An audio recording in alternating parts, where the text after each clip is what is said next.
네, 오늘은 히브리서 7장입니다. 우리가 현재 확실한 구원의 닷을 공부하고 있는 지금 과정인데요. 오늘은 멜기세덱의 반차를 쫓는다는 의미가 무엇인지, 이 멜기세덱의 반차를 쫓는 사람들은 바울 형제가 이야기한 것처럼 지금 성숙한 자를 의미하고 있어요. 우리가 히브리서 6장에서는 어린아이가 있고 그 다음에 성장한 자가 있습니다. 그래서 6장에서 성장한 자에 대해서 이야기를 하면서 7장 그런 자들은 멜기세덱의 반차를 쫓는 자다. 근데 어린아이는 아론의 반차에서 지금 머물러 있다라는 거예요. 이게 어떤 의미인지 우리가 오늘 좀 같이 공부하는 시간이 좀 됐으면 좋겠습니다. 히브리서 6장 19절에 이렇게 나오는데요. 약속을 하시고 그 약속을 반드시 지키시는 분이 보증하셨다라고 결론을 내려주셨어요. 한번 보겠습니다. 우리가 이 소망이 있는 것은 영혼의 닷 같아서 튼튼하고 견고하여 휘장 안에 들어가나니 그리로 앞서가신 예수께서 멜기세덱의 반차를 쫓아 영원히 대제사장이 되어 우리를 위하여 들어가셨느니라. 여기서 보면 이 소망이 있는 것은, 그래서 어떤 소망을 가지고 있는 자들은 흔들리지 않는 영혼의 닷을 가지고 있다라는 거예요. 그럼 믿음의 영혼의 닷이 뿌리가 박혀서 흔들리지 않는다라는 거예요. 그럼 우리가 나의 어떠함을 계속 보고 있으면 어떨까요? 믿음이 조석으로 바뀌어. 하루에도 12번씩 제가 믿음이 흔들린다라는 거예요. 그러면 이 소망을 가지고 있지 않다라는 반증이기도 한다라는 거예요. 그래서 우리는 영생은 곧 참 하나님과 그의 보내신 자 그리스도를 아는 거라고 얘기했잖아요. 그래서 우리가 이 소망에 대해서 이론적으로도 알아야 되고, 이론적으로 명확히 할 때 경험적으로 우리가 오게 된다라는 거예요. 그래서 이 소망이 어떤 건지 히브리서 6장 17절에 이렇게 나옵니다. 하나님은 약속을 기업으로 받는 자들에게 그 뜻이 변치 아니함을 충분히 나타내시려고 그 일에 맹세로 보증하셨나니 이는 하나님이 거짓말을 하실 수 없는 이 두 가지 변치 못할 사실을 인하여 앞에 있는 소망을 얻으려고 피하여 가는 우리로 큰 안위를 받게 하려 하심이라. 자, 큰 안위를 받게 하시는데 하나님께서 보증서를 끊어주셨다라고 합니다. 보증서, 계약서에 보증 도장까지 딱 찍어서 우리한테 보여주셨어요. 그래서 우리가 나의 어떠함을 보지 않고 그 보증서만 보고 있으면 흔들리지 않는다라는 거예요. 그게 믿음이라는 거죠. 근데 그 보증서라는 건 어떤 거냐면 우리를 어디까지 인도해 가요? 우리가 하나님과 함께 살 수 있는 천국까지 반드시 내가 인도해 갈 거다. 그런데 천국까지 가려면 죄가 있으면 천국까지 갈 수가 없지요. 그래서 죄를 내가 반드시 없애줄 거다. 어떤 사람만? 원하는 자만. 그래서 원하는 자에게는 하나님께서 반드시 죄를 없이 하고 내가 구원까지 인도하겠다라는 것을 보증으로 찍어주신 것이 바로 십자가라는 거예요. 예수님을 보내주셔서 그 십자가를 바라봐라. 이미 다 이루었다. 예수님께서 십자가에 못 박히시면서 다 이루었다라고 하신 말씀이 하나님께서 예수님을 보내주셔서 너희를 구속하겠다. 너희 죄를 온전히 도말시키겠다라는 약속의 보증이라는 거예요. 이것을 우리가 믿음 가운데 간다라는 거. 그럼 이 믿음이 어떤 건지, 어떻게 믿고 가야 되는지 그걸 알게 되면 영혼의 닷같이 튼튼하고 견고해서 휘장 안으로 들어가는데, 휘장이라는 건 우리가 지성소 안으로 들어간다라는 거예요. 그럼 나의 어떠함이 계속 보이면 하나님 앞에 설 수가 없죠. 그래서 이 보증서를 들고 하나님 앞에 가면 우리가 담대하게 갈 수 있다라는 거예요. 너무 감사가 되잖아요. 그래서 이 보증서를 내가 어떻게 믿고 가는지를 오늘 그걸 깨닫게 되면 그게 믿음이라는 거예요. 장성한 분량에 이르는 믿음. 그럼 우리가 그 믿음을 알고 나서 경험 가운데로 가면 우리가 장성한 분량까지 이르게 된다라는 거죠. 자, 여기서 보증이라는 건 원어로 뭐라고 그러냐면 앵기오스라고 해요. 이건 담보 저당이라고 합니다. 하나님께서 약속을 반드시 지키겠다는 담보로 예수님을 십자가에 못 박으시고 승천하셔서 중보자로 계신 것을 믿음의 눈으로 보게 하셨어요.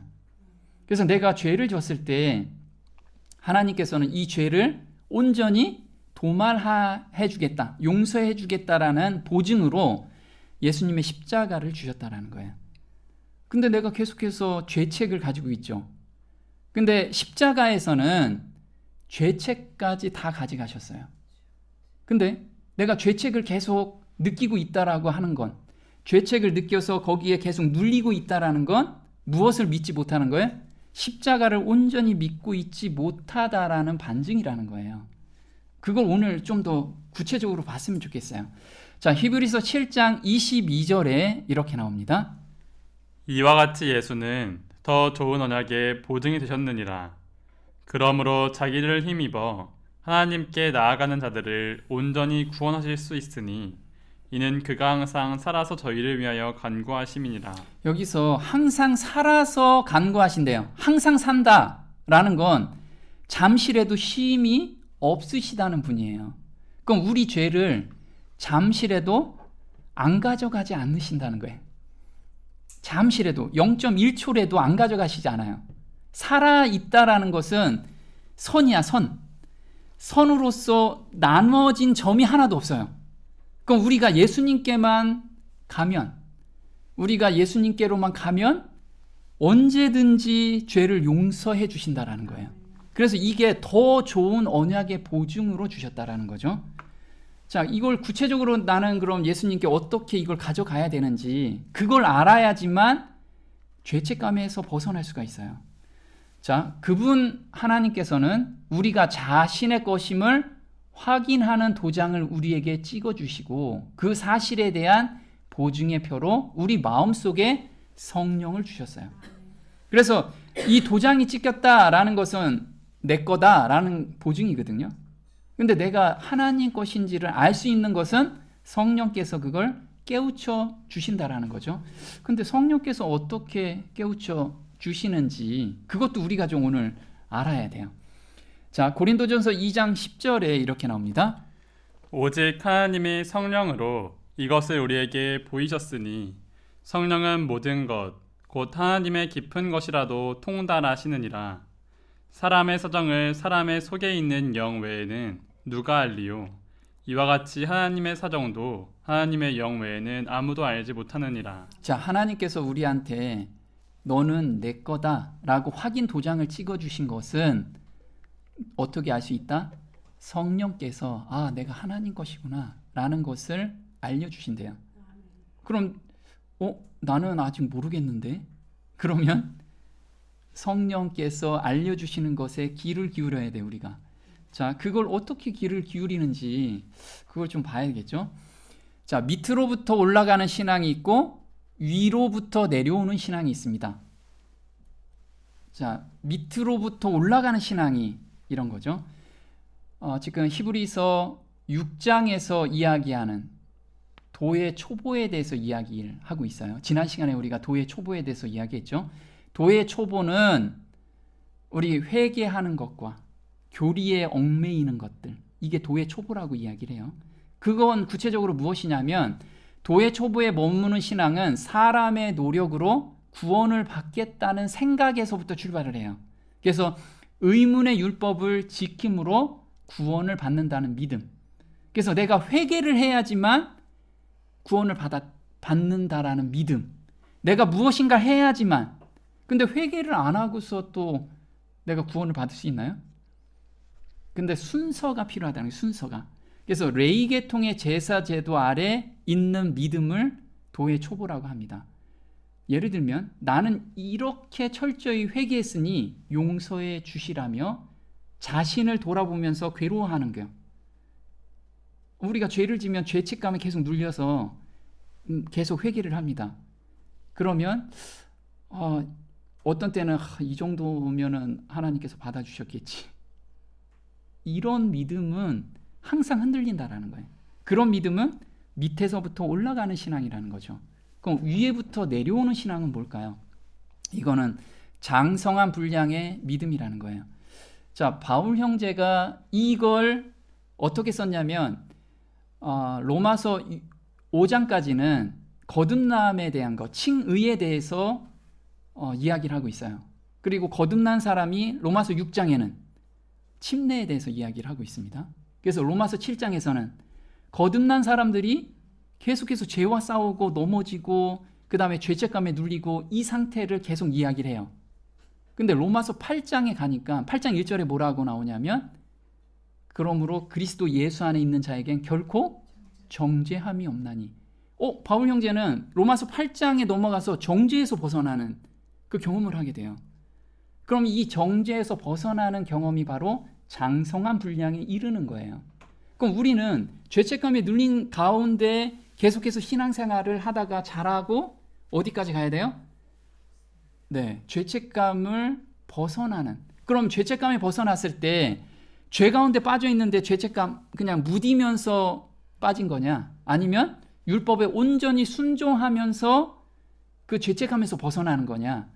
바울 형제는 후자였다라는 거예요. 줄겨 순종하는 마음으로 바뀌어 있기 때문에 죄책감이 눌리지 않았어요. 근데 바울 형제가 줄겨 순종하는 마음이 있기는 했는데 넘어지진 않았나요? 넘어지기도 했어요. 그런데 죄책감에 벗어날 수 있는 비법을 우리한테 알려주셨어요. 그걸 장성한 분량이라는 거 하죠. 자, 구원은 하나님께서 친히 구속의 경륜을 이루시고 보증으로 십자가를 주셨으며 그 마음을 깨닫는 사람들은 죄가 싫어지고 이기는 경험 속에서 사는 믿음이라는 거예요. 자, 이 믿음이 어떤 건지 오늘 좀 우리가 구체적으로 좀 볼 거예요. 자, 멜기세덱의 계통에 속한 믿음을 바로 장성한 분량의 믿음이라는 거예요. 멜기세덱은 지금 비교하는 게 뭐냐면 아론의 계통들은 땅에서 제사를 지냈어요. 근데 멜기세덱은 시작도 없고 끝도 없는 사람으로 여기서 이야기를 해요. 그래서 우리가 생각하는 이상의 사람한테 우리가 속해 있는 사람이라고 지금 이야기를 해요. 그래서 약속을 이루시는 하나님께서 죄를 이기게 새 마음을 주시는 것을 믿고 전진하는 신앙이에요. 내가 넘어졌다고 했을 때 십자가를 바라보라고 하는데 십자가를 어떻게 바라보는 것이 죄책감에서 내가 벗어날 수 있는지 그걸 좀 봐야 될 것 같아요, 오늘. 자, 히브리서 7장 11절에 이렇게 나옵니다. 위에서부터 내려오는 신앙에 대해서 이야기를 하죠. 그러므로 만일 레위의 제사장 체계를 통해 완전함이 있을 수 있었으면 백성이 그의 제사장 체계 하에서 율법을 받았느니라. 아론의 계통에 따라 부르심을 받지 아니하고 멜기세덱의 계통을 따르는 다른 제사장이 일어날 필요가 또 있었겠느냐. 제사장 체계가 변하였은즉 율법도 변하는 것이 마땅하니라. 자, 레위 제사장 체계는 내가 죄를 졌을 때 내 죄를 가지고 양한테 안수하면 그 다음에 내가 양을 잡고 그 다음부터는 제사장이 하는 일이죠. 그리고 그때 제가 죄책감에서 풀려났나요? 풀려났어요. 그걸 약속으로 주셨기 때문에 이스라엘 백성들은 레위 제사장 체계에서도 죄책감에서 벗어나는 것은 나의 죄를 양에게 전가하고 그 다음에 제사장이 나머지 역할을 하는 거예요. 그래서 기도하면서 죄책감에서 벗어나고 내가 다시 돌아올 수 있었어요. 그런데 또 죄책감이 또 죄를 지니까 나오죠. 그런데 그렇게 우리한테는 온전할 수가 없는 레위 제사장 제도에서도 믿고서 죄책감에서 벗어났는데 이제 새로운 제사장이 우리한테 왔어요. 새로운 제사장이. 근데 12절에 제사장 체계가 변하였은즉 율법도 변하는 것이 마땅하니라. 여기서 율법이라는 게 우리가 흔히들 그런 거 있죠. 십계명이 바뀐 거냐 아니면 의식법이 바뀐 거냐, 의식에 대한 제도가 바뀐 거냐, 요걸 우리가 봐야 돼요. 그래서 지금 의식법이 십자가에서 폐해졌다라고 이야기를 하죠. 그리고 십계명은 영원히 지켜질 것이라고 이야기를 하고 있습니다. 그래서 의식법은 십자가에서 못 바뀌었다라고 이야기를 하죠. 에베소서 2장 15절입니다. 원수된 것, 곧 의문에 속한 계명의 율법을 자기 육체로 폐하셨으니 이는 이 둘로 자기의 안에서 한 새 사람을 지어 화평하게 하시고. 네. 여기서 보면 의문에 속한 법이라는 게 뭐냐면 의식법이라고 이야기를 하는 거예요. 의식을 하는 제도를 예수님께서 십자가에서 폐하시고 완성하신 거죠. 히브리서 7장 18절에 전에 계명이, 이게 의식법이죠, 연약하며 무익함으로 폐하고, 19절에 율법은 아무것도 온전케 못할지라. 이 율법은 바로 의식법을 이야기해요. 근데 십계명은 예수님께서 마태복음 5장 18절에 진실로 너희에게 이르노니 천지가 없어지기 전에는 율법의 1.1핵이라도 반드시 없어지지 아니하고 다 이루리라. 그래서 예수님께서는 십계명은 반드시 이루어진다라고 이야기를 해요. 그리고 천국에 갈 사람은 이 십계명과 온전히 합하지 않으면 천국에 갈 수가 없다라는 거예요. 그래서 시편 19장 7절에 이렇게 나오죠. 여호와의 율법은 완전하여 영혼을 소성케 하고 여호와의 증거는 확실하여 우둔한 자로 지혜롭게 하며. 여기서 보면 여호와의 율법은, 그래서 여호와의 품성을 드러내주는 십계명은 완전해서 이 십계명을 지키려고 우리가 간절히 원하는 자에게는 영혼을 소성케 된대요. 그리고 여호와의 증거는 확실하대요. 어떤 증거일까요? 어떤 증거? 예수님을 우리한테 주신 증거죠. 히브리서 6장 19절입니다. 우리가 이 소망이 있는 것은 영혼의 닷 같아서 튼튼하고 견고하여 휘장 안에 들어가나니 그리로 앞서가신 예수께서 멜기세덱의 반차를 쫓아 영원히 대사장이 되어 우리를 위하여 들어가셨느니라. 네, 이 증거를 예수님이라고 이야기를 하고 계세요. 그래서 예수님을 믿고 우리가 어디로 갈 수 있어요? 휘장 안으로 하나님을 만날 수 있다라고 지금 우리한테 말씀을 해주고 계시는 거죠. 자, 멜기세덱의 반차라는 건 위로부터 내려오는 믿음인데, 율법은 약점을 가진 사람들을 제사장으로 세웠거니와 율법 후에 하신 맹세의 말씀은 온전히 온전케 되신 아들을 세우셨다. 그래서 약점을 가진 사람은 히브리서 7장 23절에 이렇게 나옵니다.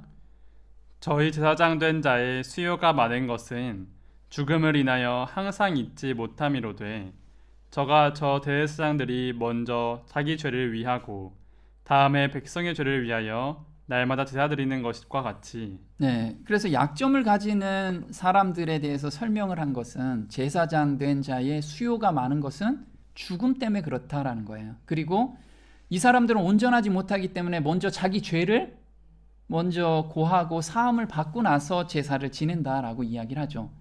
그런데 맹세로 하신 말씀으로 아들을 세우셨는데 이 아들은 어떤 자인지, 그리고 어떤 맹세로 우리한테 말씀을 전해주셨는지가 히브리서 8장 8절에 나옵니다. 저희를 허물하여 일렀으되 주께서 가라사대 볼지어다 날이 이르리니 내가 이스라엘 집과 유다 집으로 새 언약을 세우리라. 또 주께서 가라사대 그날 후에 내가 이스라엘 집으로 세울 언약이 이것이니 내 법을 저희 생각에 두고 저희 마음에 이것을 기록하리라. 나는 저희에게 하나님이 되고 저희는 내게 백성이 되리라. 자, 지금 맹세로 하신 말씀이 8장 8절에 새 언약을 세우고 내 법을 저희 생각과 저희 마음에 기록하겠다. 이 기록하는 목적이 뭘까요? 바로 내게 백성이 되리라. 하나님이 내가 너의 하나님이 되고 너는 내 백성이 되리라. 함께 하고 싶어서. 함께 하는 유일한 방법은 뭐냐면 내 법을 저희 생각에 두고 저희 마음에 기록하는 거예요. 근데 이걸 내가 할 수 있나요? 누가 할 수 있어요? 네, 하나님께서만이 할 수 있는 거예요, 이게. 그러면 나의 어떠함을 보고 있다라고 하면 이거 불가능한 일을 지금 하고 있는 거예요. 근데 누구를 바라봐야 돼요? 우리한테 준 맹세의 말씀을 주셨는데 아들로서 그것을 확증하셨어요. 보증으로. 그럼 아들을 어떻게 바라봐야지만 마음에 확증이 되는지 그걸 보자고요. 자, 멜기세덱의 반차에 대해서 히브리서 7장 1절부터 이제 풀어주고 있습니다. 보겠습니다. 이 멜기세덱은 살렘 왕이요 지극히 높으신 하나님의 제사장이라. 여러 임금을 쳐서 죽이고 돌아오는 아브라함을 만나 복을 빈 자라. 아브라함이 일체 10분의 1을 그에게 나눠주니라. 그 이름을 번역한즉 첫째 의의 왕이요 또 살렘 왕이니 곧 평강의 왕이요 아비도 없고 어미도 없고 족보도 없고 시작한 날도 없고 생명의 끝도 없어 하나님 아들과 방불하여 항상 제사장으로 있느니라. 자, 아브라함이 10분의 1을 멜기세덱한테 줬어요. 근데 이 멜기세덱은 누구냐면 평강의 왕이고 의의 왕이라고 이야기하고 시작한 날도 없고 생명의 끝도 없대요. 그래서 하나님의 아들과 방불하다라고 이야기를 하죠. 근데 왜 이렇게 썼을까요? 이때는 히브리서는 히브리인들한테 준 거잖아요. 편지로 쓴 거예요. 근데 히브리인들은 멜기세덱 하면은 알아들었기 때문에 멜기세덱으로 비교를 한 거예요. 우리 예수님을 이야기하려고 보니까 예수님은 하나님의 아들인데 사람들이 모르잖아요. 그래서 멜기세덱으로 대조하면서 그런 분이다라고 지금 말씀을 하고 있는 거예요. 그래서 히브리서 7장 26절에 이러한 자가 누구냐라는 것을 밝혀주고 있죠. 이러한 대제사장은 우리에게 합당하니 거룩하고 악이 없고 더러움이 없고 죄인에게서 떠나 계시고 하늘보다 높이 되신 자라. 율법은 약점을 가진 사람들을 제사장으로 세웠거니와 율법 후에 하신 맹세의 말씀은 영원히 온전케 되신 아들을 세우셨느니라. 네, 지금 평강의 왕이요 의의 왕이라는 거, 그리고 시작도 없고 끝나는 날도 없는 이분이 바로 하나님의 아들이라, 이거를 결론을 내려준 것이 26절부터 있는 거예요. 이분이 누구다? 예수 그리스도다라는 것을 이야기를 해주고 있죠. 자, 그러면 아브라함에 속한 레위 반차가 있고 예수님에게 속한 멜기세덱의 반차가 있다라는 거예요. 자, 아브라함이 멜기세덱한테 10분의 1을 줬죠. 근데 레위 족속은 아브라함의 자손이라는 거예요. 레위 족속은. 그래서 히브리서 7장 5절에 이렇게 나옵니다. 레위의 아들들 가운데 제사장의 직분을 받는 자들이 율법을 쫓아 아브라함의 허리에서 난 자라도 자기 형제인 백성에게서 10분의 1을 취하라는 명령을 가졌으나 또한 10분의 1을 받는 레위도 아브라함으로 말미암아 10분의 1을 바쳤다 할 수 있나니 이는 멜기세덱이 아브라함을 만날 때에 레위는 아직 자기 조상의 허리에 있었음이니라. 지금 어떻게 아브라함이 드렸는데 레위가 드렸느냐라고 질문을 한다면 아브라함의 허리에 레위가 태어나기 때문에 레위 족속이 그때는 없었지만 앞으로 날 레위 족속도 같이 드린 거다라고. 그래서 멜기세덱은 레위보다 훨씬 높은 자다라는 것을 지금 이야기를 해주고 있는 거예요. 자, 7장 4절에 또 이렇게 나옵니다. 이 사람의 어떻게 높은 것을 생각하라. 조상 아브라함이 노략물 중 좋은 것으로 10분의 1을 저에게 주었느니라. 레위 족보에 들지 아니한 멜기세덱은 아브라함에게서 10분의 1을 취하고 그 얻은 자를 위하여 복을 빌었나니 폐일원하고 낮은 자가 높은 자에게 복 빔을 받느니라. 네, 우리가 복을 빌 때 낮은 자가 높은 자한테 복을 빌잖아요. 그래서 아브라함은 멜기세덱의 복을 빌었다 이거죠. 그런데 여기 멜기세덱은 누구를 비교하고 있냐면 바로 16절에 이렇게 이야기를 하고 있습니다. 이분은 육신에 속한 명령의 율법에 따라 제사장이 되지 아니하시고 무궁한 생명의 권능에 따라 되셨으니 그분께서 증언하시기를 너는 멜기세덱의 계통에 따른 영원한 제사장이라 하시느니라. 네, 그래서 멜기세덱은 바로 예수님을 가리키고 있다라는 것을 히브리서 7장에선 계속해서 이야기를 하고 있는 거예요. 그래서 레위 족속보다 월등히 비교도 안 되는 분이다라는 것을 이야기를 하고 있는 거죠. 자, 10분의 1을 드렸어요. 그런데 죽는 사람들이 11조를 받고 살아있다고 증언하는 이가 또 11조를 받았어요. 그게 바로 그런데 레위 가문의 제사장들은 장차 죽을 인간들이었지만 10분의 1을 받았고 멜기세덱은 항상 살아있다고 전해지는 인물인데 10분의 1을 받았다. 이게 히브리서 7장 8절입니다. 자, 죽은 자들이 누구냐 하면 바로 레위 족속들이죠. 근데 왜 레위 족속들한테 10분의 1을 줬죠? 자기의 죄를 사함을 받게끔 레위 족속들이 그 예식을 치렀기 때문에 10분의 1을 레위 족속한테 줬다 이거죠. 근데 살아있는 자, 항상 살아서 우리한테 주는 항상 살아서 우리를 중보하시는 분이 바로 예수님이라고 이야기를 하고 계시는 거예요. 자, 24절 볼게요. 예수는 영원히 계심으로 그 제사 직분도 갈리지 아니하나니 그러므로 자기를 힘입어 하나님께 나아가는 자들을 온전히 구원하실 수 있으니 이는 그가 항상 살아서 저희를 위하여 간구하심이니라. 여기서 대조하는 게 뭐냐면 레위 족속한테 가서 너희가 양한테 전가하고 죄에서 자유함을 얻었듯이 하물며 그보다 훨씬 능력 있고 훨씬 위대한 분한테 우리가 가게 되면 양심의 자유를 못 얻겠느냐 이거죠. 지금 그걸 이야기를 하고 있어요. 근데 우리가 양심의 자유를 얻었다고 죄 가운데서 또 빠지느냐? 그게 아니라는 거예요. 자, 그거에 대해서 구체적으로 좀 이야기를 할게요. 항상 살아서 간구하신다라고 이야기를 하시죠. 그럼 로마서 8장 33절에 이렇게 나옵니다. 누가 하나님께서 선택하신 자들을 무슨 일로 고소하리요? 의롭다 하시는 분은 하나님이시니 누가 정죄하리요?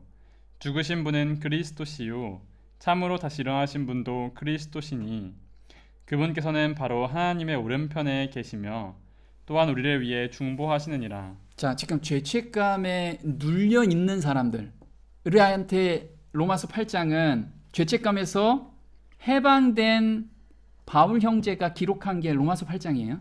우리가 로마서 8장을 거기까지 이루는 것이 장성한 자예요. 우리가 로마서 8장까지 가는 것이 중요해요. 경험으로 계속해서. 자, 33절에 누가 하나님께서 택하신 자들을 무슨 일로 고소하리요? 사단이 계속 고소하죠. 우리가 죄를 지면 계속 고소를 당해죠. 자, 누가 정죄하리요? 누가 정죄하겠느냐?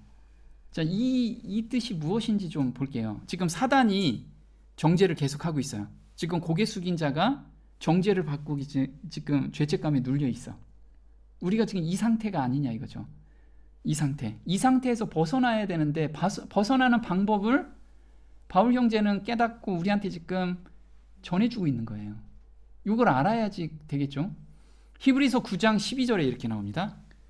염소와 송아지의 피로 아니하고 오직 자기 피로 영원한 속죄를 이루사 단번에 성소에 들어가셨느니라. 황소와 염소의 피와 암송아지의 죄를 부정한 자에게 뿌려 육체를 거룩히 구별하고 정결하게 하거든 하물며 영원하신 성령을 통해 자신을 점없이 하나님께 드린 그리스도의 피는 죽은 행위로부터 너희 양심을 얼마나 더 많이 깨끗하게 하여 살아계신 하나님을 섬기게 하겠느냐. 자, 염소와 송아지의 피라고 이야기를 하죠. 이거는 누구한테 드린 거예요? 레위 제사장들한테 드린 거죠. 자, 염소와 송아지의 피로 부정한 자한테 뿌리고 나서도 육체가 거룩하게 구별되고 정결케 되었어요. 이건 약속이잖아요. 그래서 죄를 지면 양을 잡아서 와라. 그럼 내가 용서해 줄게. 그래서 양 잡고 감사합니다 하고 돌아왔어요. 근데 하물며 그리스도의 피가 죽은 행위로부터 너희 양심을 얼마나 더 깨끗하게 하고 그리고 죄에서 돌아서게 못하겠느냐. 지금 이 얘기를 하고 있어요. 자, 이거를 좀 더 구체적으로 우리가 들어가 봐야겠죠. 자, 하나님의 용서는 단순히 우리를 정죄에서 면하게 해주는 사법적인 행위가 아니다. 그래서 레위 계통에서는 그래 너 용서함 받았어. 그래 집에 돌아갔어요. 근데 한 열흘 지나서 똑같은 죄를 또 지고 와. 이럴 수 있죠, 사람들이. 그런데 하나님의 용서는 그 정도 수준이 아니야. 그것은 죄를 용서할 뿐만 아니라 죄로부터 완전히 돌아서게 한다. 이게 하나님의 마음을 변화시켜 주셔서 다시는 그 죄에 빠지지 않는 상태까지 가는 것이 용서라는 거예요. 요 용서함을 경험했느냐? 요 경험을 우리가 계속해서 달라고 매달려야 된다라는 거죠. 마음을 변화시키는 것은 구원하는 사랑의 표현이다. 다윗은 용서의 참뜻을 깨달았다. 그는 다시 동이 서에서 먼 것 같이 우리 죄가를 우리에게서 멀리 옮기셨으며 라고 말했다. 자, 이건 어떤 거냐면 내가 그 죄에 더 이상 빠지지 않는 그런 상태까지 우리를 변화시켜 주는 것이 용서라는 거예요. 자, 요걸 좀 더 구체적으로 볼게요. 죄로부터 완전히 돌아선다라는 것이 로마서 8장 1절을 의미하는 거예요. 그러므로 이제 그리스도 예수님 안에 있는 자들에게는 정죄함이 없나니 그들은 육신을 따라 걷지 아니하고 성령을 따라 걷느니라. 이는 그리스도 예수님 안에 있는 생명의 성령의 법이 죄와 사망의 법에서 나를 해방시켰기 때문이라. 자, 우리가 장성한 자라고 이야기하면 히브리서 5장의 연단을 받아 선악을 분별하는 자라고 이야기를 해요. 장성한 자가. 그럼 선악을 분별하고 나서 선을 선택하는 능력이 생긴 거. 이게 장성한 자예요. 그러면 지금 바울 형제는 죄로부터 완전히 돌아선 것은 마음이 변화가 된 거죠. 그래서 예전에 술을 마셨는데 더 이상 술이 싫어졌어요.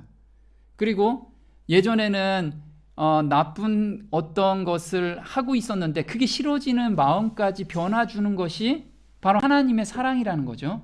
그 가운데서 계속 걸어가는 것이 장성한 분량으로 가는 단계예요. 그런데 이게 언제까지 그렇게 가냐 이거죠. 언제까지 가야지만 장성한 데까지 가는 거냐 이거죠. 자, 우리는 여기에서 십자가를 바라보라는 게 무엇인지를 우리가 알아야 돼요. 그러면 우리가 장성한 분량이 내가 한 200년은 거쳐야 장성한 분량까지 가지 않을까? 이게 아니고 우리가 오늘도 다다를 수 있어요. 그 경험 가운데로 갈 수 있다는 거예요. 자, 약속을 믿고 정죄 가운데서 벗어나라고 이야기를 하고 있어요. 보겠습니다. 우리가 하늘에 계신 우리 아버지의 약속을 믿는 믿음을 통하여 도달할 수 있는 높은 표준이 여기에 밝혀져 있다. 그리스도의 공로로 우리는 무한한 능력을 가지신 하나님의 보좌에 가까이 나아갈 수 있다. 여기서 높은 표준까지 다다르라는데 이건 뭐냐면 약속을 믿는 믿음을 통하여. 자꾸 이게 뭔가 우리가 한번 회개할 필요가 없는 회개의 경험이라고 이야기를 하죠. 내가 벗어날 수 없는 죄에서 한번 거듭난 경험을 하게 되면 하나님께서 나에게 마음을 변화시켜 주시고 하나님의 법을 심어 주셨구나.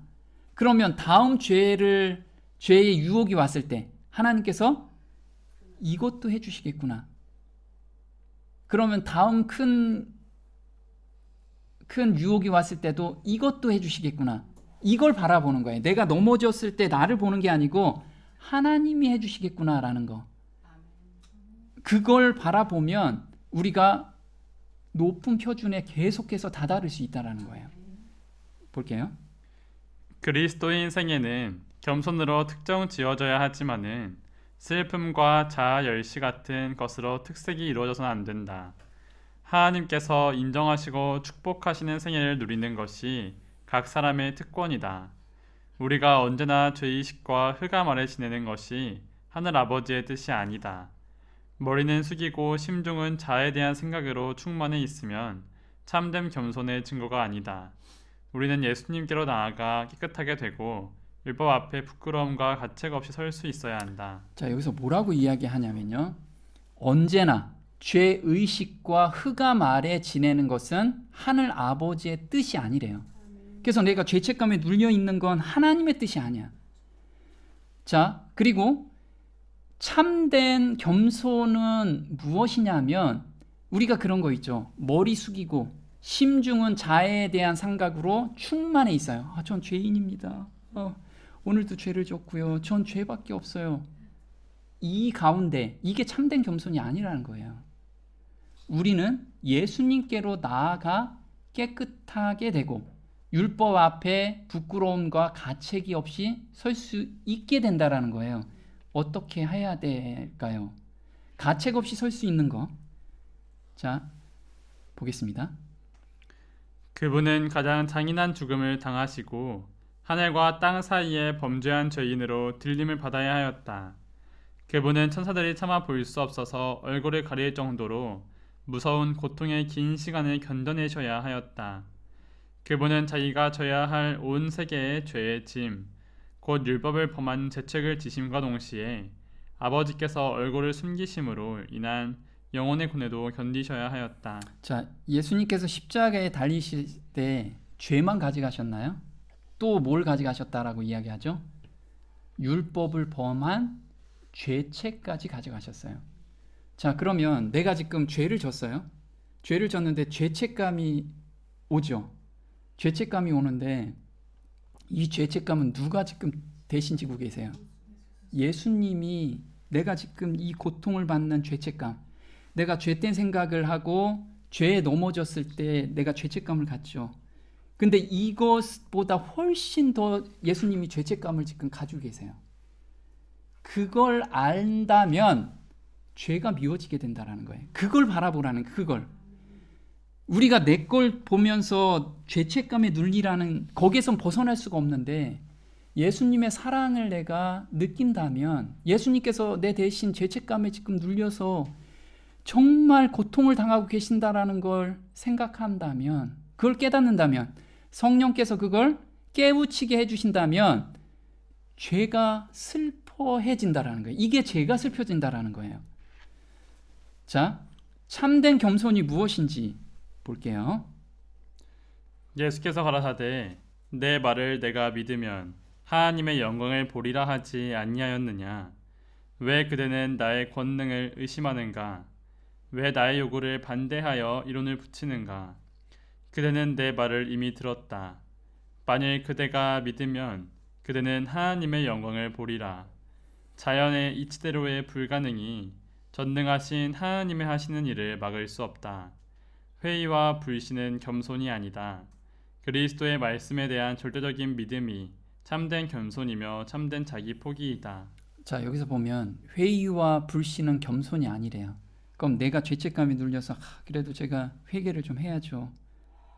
이게 아니고 예수님께서 나를 거기서 온전히 용서해 주시겠다라는 걸 경험 가운데 한 번이라도 있으면 거듭난 경험이 있으면 그 믿음 가운데 가라는 거예요. 계속해서 눌리지 말고 예수님께서 십자가에서 내 죄책감도 다 가져가셨어요. 그럼 예수님께서 나를 바꿔주시겠구나 라는 걸 믿고서 걸어가라는 거예요.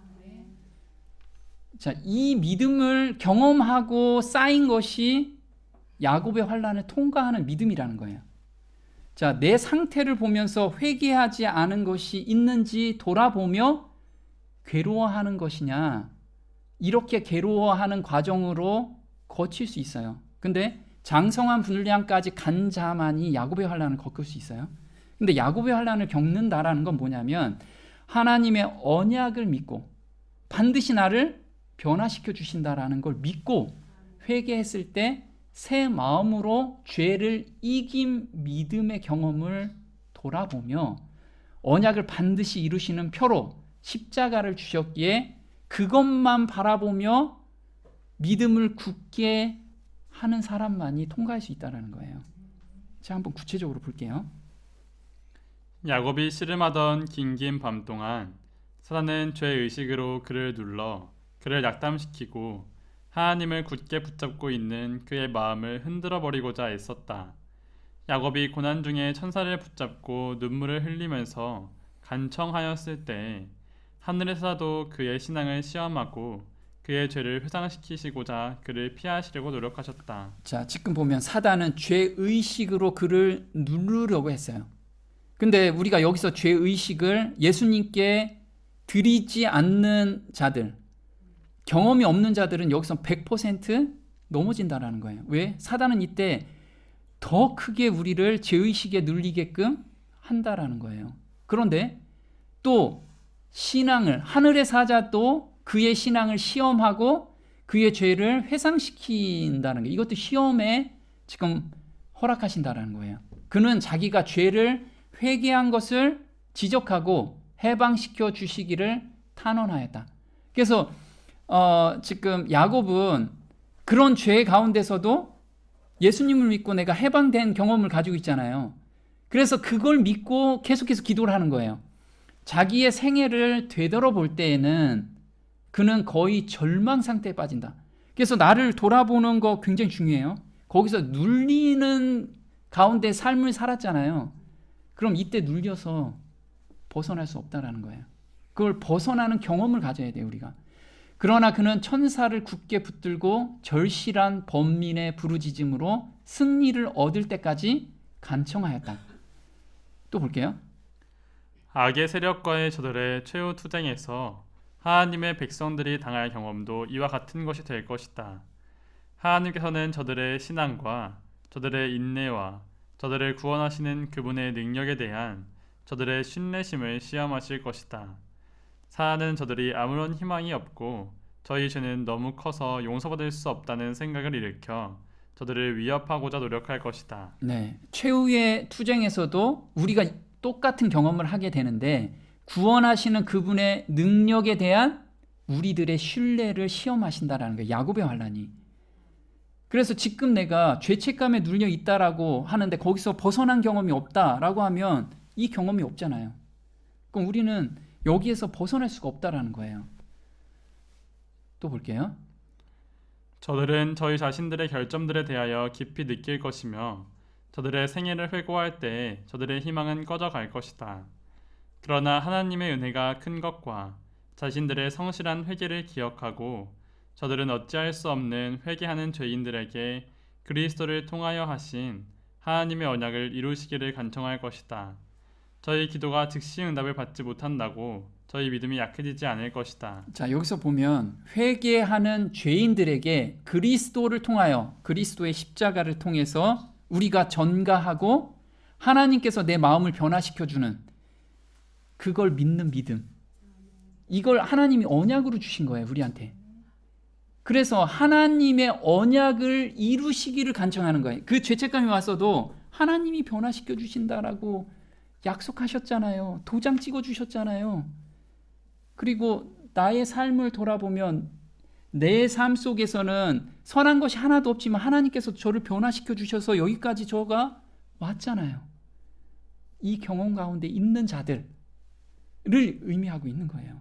만일 야곱이 속임수로 장자의 명분을 얻은 그의 죄를 미리 회개하지 않았더라면 하나님께서는 그의 기도를 들으시지도 자비롭게 그의 생명을 보존하시지도 않았을 것이다. 그래서 우리는 매번 새 마음의 경험 가운데로 들어가야 돼요. 나를 돌아보면 안 된다라는 거죠. 그 다음 볼게요. 그와 같이 실현의 때에 만일 하나님의 백성들이 공포와 고민으로 괴로워하고 있는 동안 고백하지 않은 죄가 저희가 나타나게 되면 저들은 압도당할 것이며 절망으로 저희 신앙은 끊어지고 저들은 하나님께 구원을 호소할 확신을 가질 수 없을 것이다. 그러나 저들이 저희 자신들의 무가치함을 깊이 느낄 때에 숨은 잘못이 드러나는 일은 없을 것이다. 저희 죄들은 그리스도의 속죄의 보혈로 도말될 것이므로 저들은 그 죄들을 기억할 수 없을 것이다. 네, 그래서 우리는 매 순간 지금 내가 죄책감에 눌려 있다라고 하면 야곱의 환란을 통과할 수 있는 믿음의 경험을 주기 위함이라는 걸 보고 우리는 예수님의 십자가를 바라봐야 돼요. 자, 죄 때문에 애통한다는 의미가 무엇이냐? 우울해하거나 비애에 잠기는 것인가? 나 죄에 빠졌어요. 이것이 죄를 애통해 하는 거냐? 한번 볼게요. 애통하는 자는 복이 있나니 저희가 위로를 받을 것이미요. 그리스도의 이 말씀은 애통 그 자체가 죄책을 제거할 능력을 가지고 있다고 가르치지 않는다. 그리스도께서는 가식이나 억지로 하는 겸비를 인정하지 않으신다. 예수께서 말씀하신 애통은 우울해하거나 비애에 잠기는 것이 아니다. 우리는 죄로 인하여 슬퍼하는 동시에 하나님의 자녀가 된 귀한 특권을 기뻐해야 한다. 우리는 흔히 우리의 악한 행실이 자신에게 좋지 않은 결과를 초래하기 때문에 슬퍼한다. 자, 애통하는 자는 복이 있대요. 그래서 나는 죄를 지면 애통해야지. 이 애통이 그 애통이냐 이거죠. 하나님께서는 그 애통이 아니고 내가 죄책을 가지고 있는 것이 누구한테 전가돼 있어요? 예수님이 그 죄책을 지금 나보다 몇십 배 죄책을 느끼고 있어요. 십자가에서 지금 고통을 느끼고 있다고요. 내가 죄를 짓고 있으면.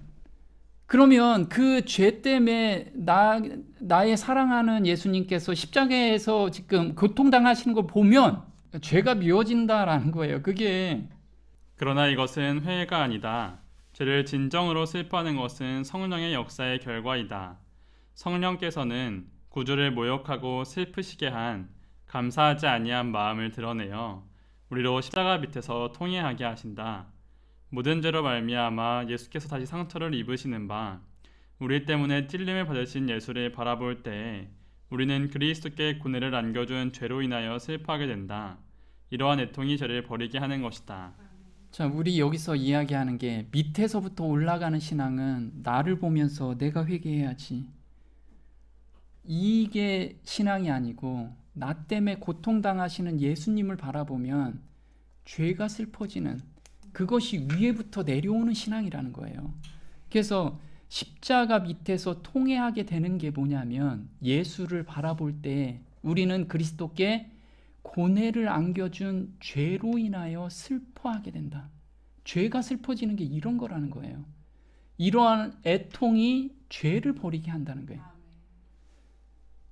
자, 회개하고 새 생애를 사는 과정은 모두 달라요. 그래서 어떤 사람은 정말 애통해 하다가 경험을 할 수가 있고 어떤 사람은 그러지 않은 경우에 그냥 예수님의 십자가를 바라보며 생이 변화될 수 있다는 거죠. 우리는 모든 사람이 십자가를 어떻게 바라보는지를 거기까지 하나님은 각자 다 인도하신다라는 거예요. 보겠습니다. 새 마음을 조성하는 요소들이 무엇인지 혹은 죄를 다시 짓지 않으려면 어떤 위치에 있어야 하는지에 관하여 모든 이유와 까닭을 알고 다른 사람들에게 꼭 말해주어야 할 필요는 없는 것입니다. 모든 인간은 똑같이 지음을 받지 않았습니다. 모든 사람의 회개하는 과정도 같지 않습니다. 예수님께서는 마음을 감동시키시며 죄인은 다시 새 생애로 거듭나게 됩니다. 때때로 어떤 영혼들은 격렬한 회개, 마음을 찢고 슬퍼하는 일, 또는 양심의 가책으로 두려워하는 경험 등을 겪지 않고 그리스도께 이끌리는 때가 있습니다. 저들은 높이 들림을 받으신 구세주를 바라봄으로써 삶을 얻게 되었습니다. 우리는 공통적인 게 우리 어느 길로 가든 서울로만 가면 되잖아요. 우리는 어느 길로 가든 십자가를 바라보는 그것을 깨달기만 하면 되는 거예요. 깨닫는 과정까지 우리를 각자 다 인도하신다라는 거죠. 그래서 우리가 예수님께서는 죄책에 눌려서 사는 것을 절대 바라지 않으세요. 예수님이 대신 지고 있는 나의 모습을 봐라. 그럼 너희 마음에서 죄가 슬퍼지고 죄가 미워질 거다. 너 스스로만 보지 마라. 이걸 우리한테 계속해서 말씀하고 계신다라는 거예요. 그래서 멜기세덱의 반차가 뭐냐면 이 예수님을 바라보라는 거예요. 이 예수님을. 그래서 히브리서 6장에서는 도의 초보에 대해서 계속 이야기하잖아요. 그래서 우리가 니고데모에 대해서 이야기를 합니다. 예수님께서. 니고데모는 도의 초보 안에 내가 무엇인가 하고 11금 드리고 이래 만에 금식기도 하고 이것을 통해서 내가 하나님께 간다라고 생각을 했었던 거예요. 그런데 예수님께서는 그게 아니다